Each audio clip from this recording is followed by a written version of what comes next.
is Sidhbh Gallagher. I'm a plastic and reconstructive surgeon with a special interest in gender affirmation surgery. So today I'm going to be talking about one of my favorite procedures, and that is of course masculoplasty, which is our version of drain-free top surgery for female to male patients or non-binary patients, where typically we're masculinizing the chest. And so what I just want to do is point out three things for larger folks who are undergoing this procedure to keep in mind. So first of all, the good news is a lot of my patients are on the heavier side.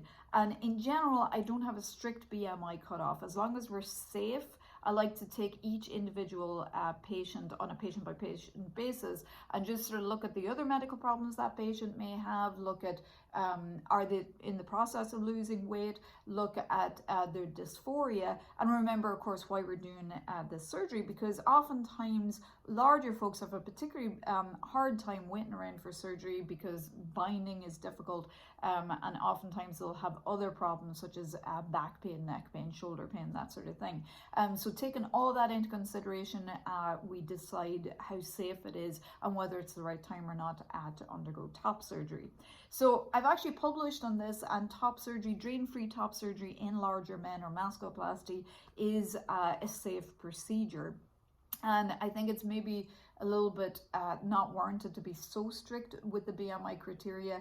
Of course, making sure that we're still safe and our anesthesia colleagues are okay with putting our patients to sleep. So if you are on the larger side and you are interested in undergoing masculoplasty, the top three things to take into consideration, here they are. So number one, complications are a little bit more common if you are larger. And probably the most common complication that we usually see in larger men would be infections along the incision. In our group of patients, when we looked at all our patients, it was usually obese and diabetic patients were much more likely to have this complication. Now, usually the cellulitis or infection can be just treated with a course of oral antibiotics, and it tends not to cause a problem.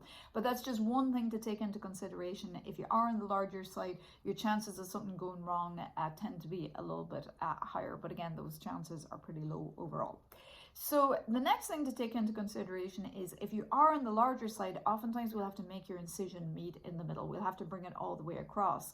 And you can oftentimes tell whether or not you'll need to do this before surgery based on how closely spaced the breasts are. So if they're very close together, we're probably going to need to do one continuous line.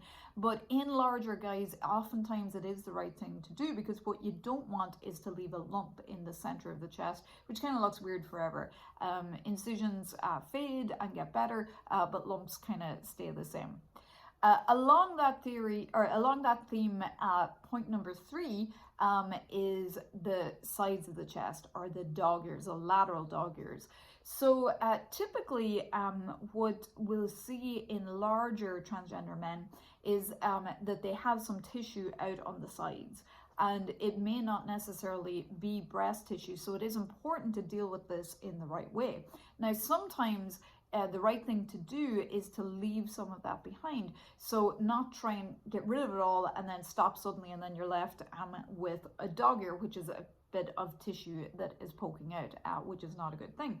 So sometimes what we'll do is we'll transition it smoothly out to the side. So again, what our goal is that it looks like you've never actually had surgery once you're healed down the line. And sometimes that will be the best thing to do, because we can't necessarily follow that tissue all the way around to the back.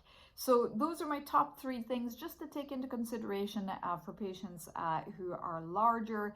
And obviously follow me on this channel, subscribe I should say, if you find these videos useful. And if you would like to get more information about masculoplasty, please check out our website, www.gallagherplasticsurgery.com, and you can also sign up for our wait list there too.